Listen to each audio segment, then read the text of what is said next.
Okay. Bonjour tout le monde. Very glad to be here at NACIS again this year. It always ends up being the best trip of the year, and been seeing lots of innovative transportation design, and I'm very excited to talk to you all about designing for mobility. Cities are changing rapidly, and it's an exciting time for cartographers to help translate those the new services in cities. So for those who don't know me, I'm a former Minnesotan. I now live in New York, and I'm a designer, cartographer, illustrator helping communicate transportation services in cities. I'm the designer at Conveyal, which is a transportation software consultancy, and I also freelance for cities and other organizations that are focused on sustainability. And also you can take my workshop at Pratt Savvy in December. So I wanted to start talking about the situation currently in cities. And so we can get a better understanding of how things are changing, use some principles that Jarrett Walker brings up in his book Human Transit, and also look at some of the maps I've worked on this year to give us a few tips, not too many, because I know you guys are all waiting for lunch, about how we can start designing new transportation maps. So cities are growing and changing. Populations are larger than ever before, and they're continuing to grow. And the problem is that older transportation systems and infrastructure can't handle the demand and are starting to fall apart. The good news is that technology is paving the way for new modes and replacing old ones. So we're starting to see a shift, and cities of all sizes are changing. So here on the right, we see some recent headlines about some of the pitfalls that infrastructure is facing in New York, DC, and other cities that have been known for powerful transportation systems. And on the left, new systems that are emerging, mostly due to new technology, things like bike share and mobility on demand services like Uber, Lyft, and all the competitors. So it's great. We have more options for mobility. Both publicly and privately owned transportation options continue to emerge. Here on the left is a multi-modal map design that I created for Arlington County in 2014, and this was before we were talking about, even before I think I'd heard about Uber, or maybe not. But anyways, we have all of these services coming together in a schematic map, metro, circulator, bus, bike share, zip car, and even the airport here. And then on the right, we show that public or private bus lines are kind of operating their own transportation system in Silicon Valley, busing folks from these tech companies from San Francisco to their jobs every day. So not only are more modes emerging, but demand is becoming multifaceted as well. So people are prioritizing quality of life factors in their transportation and commute decisions, things like health, saving productive time, spending time with their family, spending time outdoors. And environmental concerns are of utmost importance both for public and private sector to ensure that we have a bright future. So the debate is no longer really personal car versus transit, and I have this quote here from the City Lab, which talks about this. The era of automobility seems to have peaked. And lastly, in the situation, how we talk about transit and how we, as cartographers, start to communicate transit affects how people use it. So here's some examples from the drive up here in Burlington, Vermont.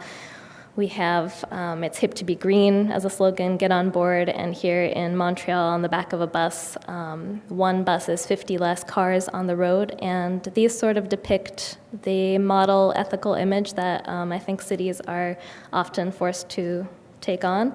Not forced, but that we see them as an ethical model for the world. And I think it creates some divisiveness between, saying transit versus bus, or saying kind of pointing the finger at people that are using cars, and it's not truly multimodal.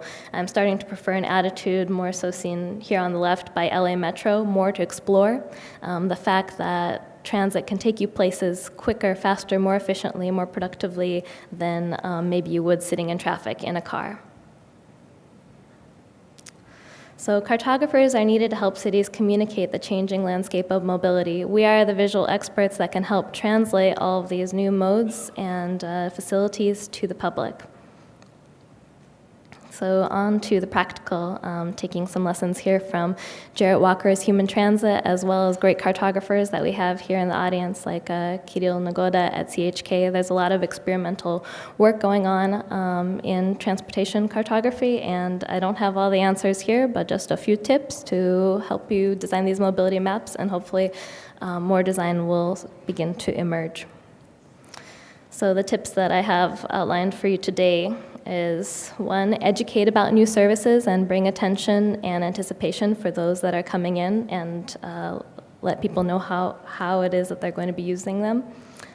Two, describing existing service types accurately and help new users come into the system. And three, leverage points of interest and build point-to-point networks. So one, educating about new services. We ran a huge campaign in the city of Key West over the past year, trying to bring transportation options to the island. And we started with a bike map, but we thought, well, maybe we can get a circulator running by the time this bike map comes out. And let's get people engaged and informed about what the circulator does. So we branded it the Duval Loop. We put its service details high up front, that it's free and frequent, and we included the branding on all of the maps that we put out. It is really a great option for people visiting the island because it takes them to all of the destinations that they would like to see. And I think we had an issue with finding bus drivers for it, but it is now running. Other forms of promotion support the cause and can start to employ the map visuals as well. So we use the map design on the actual bus wrap so people can see where they can get to and how to use it just by looking at the bus. And we spread the graphic of the new route via social media.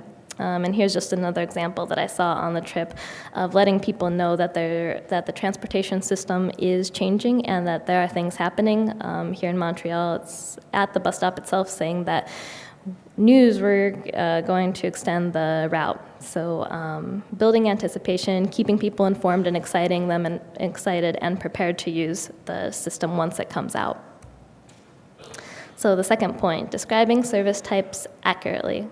So we want to help users understand what they will actually encounter on the road. So building the association between the iconography and the symbology that you use and the actual real-life scenario is crucial to getting people who are, for example, not so used to biking interested in biking the roads. So this is an example of some infographics that I created for the Arlington County bike map, and we have color associations as well as infrastructure, bike lane versus suggested route versus off-street trail, and then the illustrations that depict exactly what one might be seeing when they are out biking. And just another point that I wanted to add here, to support emerging data standards, examples for comfort levels. When this map was created, standards were just beginning to emerge, and we kind of stuck to like the ski maps color design, but I think that's going to begin changing, and as iconography develops, do your best to latch onto it so we can start to internationalize.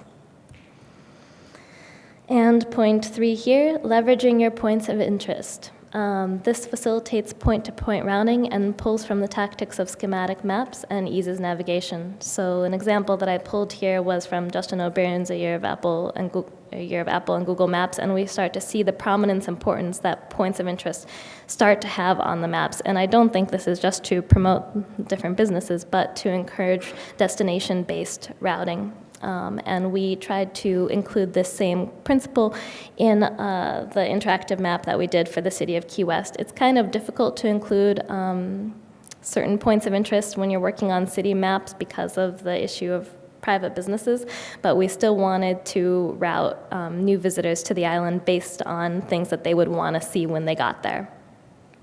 Point of interest also help to communicate a city's unique identity. So at first glance of the Washington Metro map, you see the types of buildings and services that are important. Same thing here in Key West. We see all the beaches, the Gay Key West Visitor Center, the Ernest Hemingway House, and pulling the character of the city up to the foreground. And just a bit of a segue on UX design for new maps and software. This is a process that I find critically important to meet users where they are and combat your assumptions of them. This is an example of a UX exercise we did for the TriMet. It's a Mobility on Demand Sandbox grant project. And we did a typical customer journey, steps of that, and then made assumptions about each step in the journey, and then tried to combat those assumptions so that when we were designing different schematics or ways to display modes, we were aware of what the user encounters or where the user's mindset.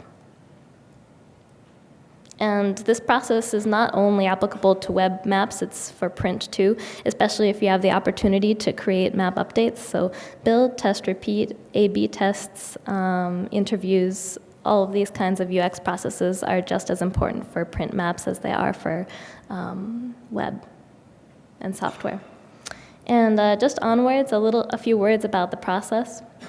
Cartographers can lead design conversations. A lot of these transportation projects are huge and involve many different groups, many people from planners, government agencies, advertisers, etc.